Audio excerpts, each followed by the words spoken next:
कोण कोण धरते कॅमेरा?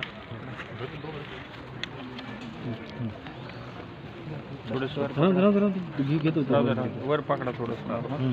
तेवढे वर नका यार, ते घाण वाटते, खाली धरा थोडं. हां ओके रोल. एक मिनिट. काय नेमकी घटना आहे? वंचित बहुजन आघाडी या घटनेकडे कसं पाहतं आणि काय मागणी आहे? मसजोग गावामध्ये जी काही घटना घडलेली आहे ही अमानवीय घटना आहे.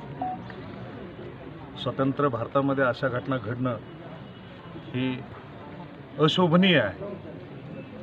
परवा शेगाव या ठिकाणी पक्षाचं एक बैठक असल्याकारणानं आम्ही शेगावला होतो, तर त्याच ठिकाणी आम्हाला कळालं की मसजोग गावचे जे सरपंच आहेत त्यांचा खून झाला. ही गोष्ट आम्ही त्याच वेळेस बाळासाहेबांच्या कानावर घातली. बाळासाहेबांनी त्या ठिकाणी हळहळ व्यक्त केली आणि बाळासाहेबांनी मला सांगितलं की तुम्ही इथून गेल्यानंतर त्या कुटुंबाची भेट घ्या आणि मला फोनवर बोलणं करून द्या. त्याच्या दुसऱ्याच दिवशी लगेच परभणीमध्ये तो संविधानाची तोडफोड झाल्याचा प्रकार झाला. त्याच्यामुळे आम्हाला एक दिवस यायला लेट झालं. आता आल्यानंतर मी स्वतः श्रद्धेय बाळासाहेब आंबेडकर यांची आणि अण्णांचे भाऊ यांचं फोनवरून बोलणं करून दिलं आणि साहेबांनी शब्द दिला आहे की थोड्याच दिवसामध्ये मी त्यांच्या कुटुंबाचं सांत्वन करण्यासाठी त्यांच्या भेटीसाठी येणार आहे.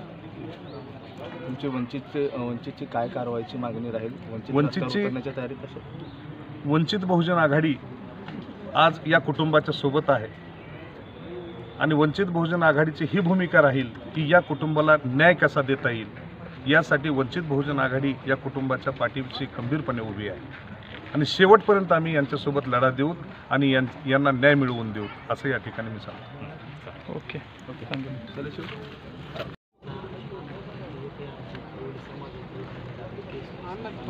आणि अण्णाचं काम आम्ही जाणून घेतो. अण्णाच्या आमची देखील ओळख होती. अण्णानं कधी जातपात पाळलेला नाही. अण्णानं गावाचं हित बघितलेलं आहे. गावातला प्रत्येक व्यक्ती हा माझा आहे. प्रत्येक अडचणीला अण्णासोबत असायचे. आता आम्हाला माहीतच आहे ना, इथं आमचे बरेचसे पाहुणे मंडळी आहेत ते सांगतातच आम्हाला.